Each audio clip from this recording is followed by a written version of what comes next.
भारत के स्वतंत्रता संग्राम में क्रांतिकारी गतिविधियों की दो धाराएं बहीं। पहली पंजाब, उत्तर प्रदेश और बिहार में, तो दूसरी बंगाल में। जिन शक्तियों से वो प्रभावित थीं, उनमें पहली थी प्रथम विश्व युद्ध के बाद उपजा मजदूर संगठन, तो दूसरी बड़ी प्रभावकारी घटना थी रूस की क्रांति, रशियन रेवोल्यूशन। ये घटना बहुत प्रेरणा बनी। तीसरी घटना थी नए साम्यवादी समूह का उभरना, जो मार्क्सवाद, समाजवाद और सर्वहारा के सिद्धांत का प्रचार कर रहे थे। तो 23 मार्च 1931, जब हम शहीद दिवस के रूप में इसे कहते हैं, तो जिन क्रांतिकारियों की हम बात करते हैं वो कहने को उस धारा के क्रांतिकारी थे जो उत्तर भारत में बही थी, लेकिन इसका प्रभाव पूरे भारत पर पड़ा। सबसे पहले भारत के क्रांतिकारी संगठित होना शुरू हुए, जिनमें पुराने क्रांतिकारी रामप्रसाद बिस्मिल, योगेश चटर्जी, सचिंद्रनाथ सान्याल शामिल थे। सचिंद्रनाथ सान्याल की किताब भी है बंदी जीवन, जो क्रांतिकारी आंदोलन के लिए तब पाठ्य पुस्तक बन गई थी। तो अक्टूबर 1924 में क्रांतिकारी युवाओं का कानपुर में एक सम्मेलन होता है। हिंदुस्तान रिपब्लिकन एसोसिएशन का गठन किया जाता है। इसका उद्देश्य था सशस्त्र क्रांति के माध्यम से औपनिवेशिक सत्ता को उखाड़ फेंकना और एक संयुक्त राज्य भारत यानी यूनाइटेड स्टेट्स ऑफ इंडिया की स्थापना करना, जिसे आप संघीय गणतंत्र भी कह सकते हैं। हिंदुस्तान रिपब्लिकन आर्मी ने पैसा इकट्ठा करने के उद्देश्य से पहली बड़ी कार्रवाई काकोरी में की थी, आपको याद होगा। काकोरी कांड के प्रभावों के बाद क्रांतिकारी संघर्ष के लिए युवा तैयार होने लगे। हालांकि एक आघात जरूर लगा था, लेकिन उसने उन्हें तैयार भी किया। इन्हीं में एक युवा थे भगत सिंह।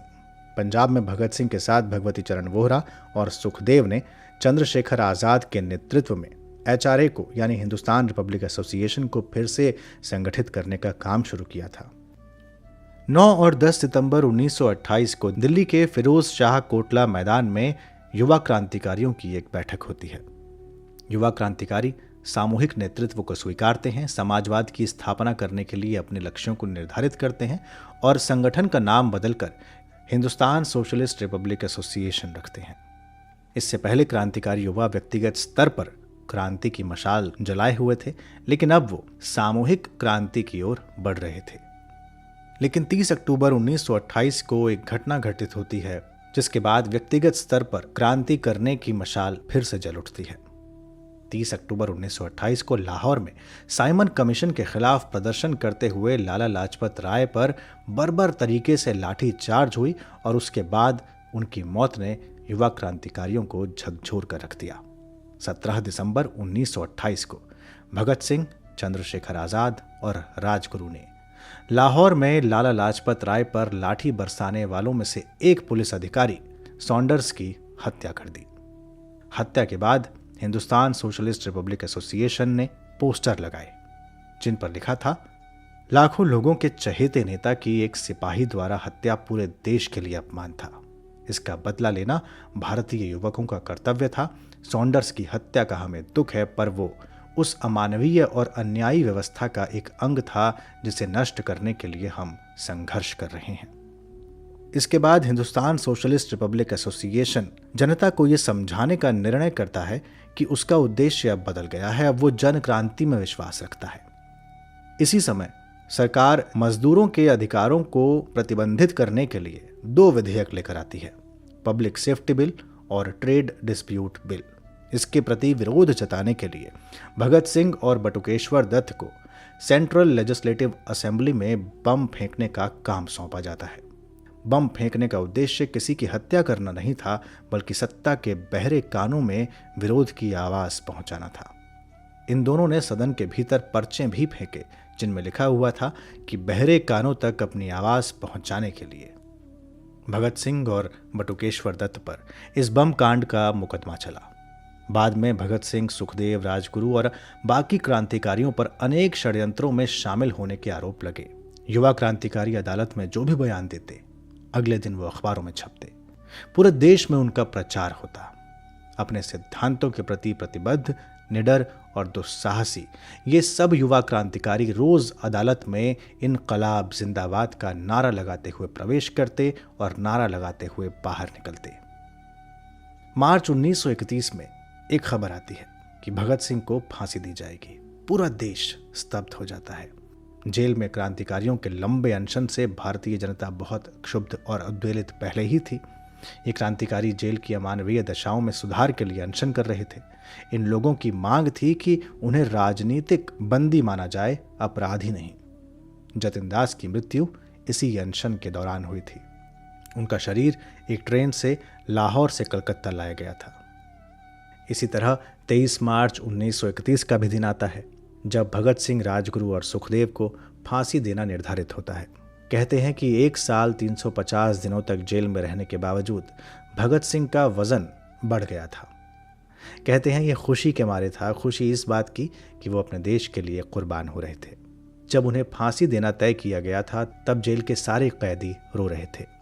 इसी दिन भगत सिंह के साथ राजगुरु और सुखदेव की भी फांसी तय थी।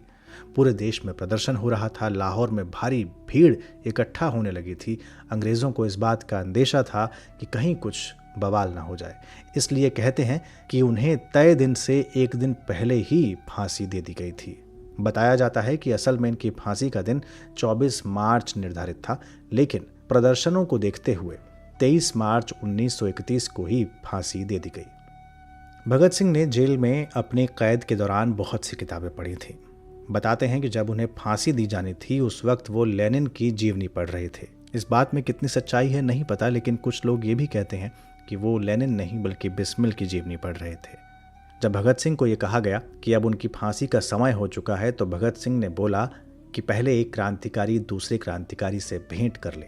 उन्होंने कुछ देर तक किताब पढ़ी और उसके बाद बोले, अब ले चलो। भगत सिंह को जिस जगह फांसी दी गई थी आज वो जगह पाकिस्तान में है। भगत सिंह के अगर पूरे जीवन को आप देखेंगे तो उन्होंने बहुत से लोगों को प्रभावित किया है। वो क्रांतिकारियों की आज सबसे बड़ी तस्वीर है। 14 वर्ष की आयु में जो भगत सिंह सरकारी स्कूलों की किताबें और कपड़े जलाता है, इसके बाद वो कुछ समय तक गांधी का साथ देते हुए गांधी के कुछ निर्णयों से खफा होता है और देश को आज़ाद कराने के लिए एक नई राह अपनाता है और उस राह पर उसके पीछे हजारों लोग निकल पड़ते हैं। इन सब के पीछे भगत सिंह का केवल एक देशभक्त होना नहीं है, बल्कि एक अध्ययनशील विचारक, एक लेखक, एक दार्शनिक, एक चिंतक, एक मनुष्य होना है। भगत सिंह समेत तमाम बड़े क्रांतिकारियों का जीवन किसी के लिए भी प्रेरणा हो सकता है। उनके विचारों से आप सहमत भी हो सकते हैं, असहमत भी हो सकते हैं, लेकिन उनके उद्देश्यों से शायद ही किसी की असहमति हो। आपको भगत सिंह, राजगुरु या सुखदेव या किसी भी क्रांतिकारी की कौन सी बात सबसे ज़्यादा प्रभावित करती है? आप अपने विचार हमें कमेंट बॉक्स में बताएं। यह आज का ध्येय पॉडकास्ट था। कुछ बातें मैंने आपको भगत सिंह के जीवन से जुड़ी हुई बताई जो शायद आपको पहले से पता भी हो और जो नहीं जानते उनके लिए कुछ नया भी हो। तो आप किस तरह से भगत सिंह को देखते हैं, राजगुरु को देखते हैं, सुखदेव को देखते हैं और उनके साथ और क्रांतिकारियों को देखते हैं? अपने विचार हमें कमेंट बॉक्स में बता सकते हैं। ये आज का ध्येय पॉडकास्ट था। अगले पॉडकास्ट के साथ जल्द हाजिर होंगे। इजाज़त दीजिए। नमस्कार।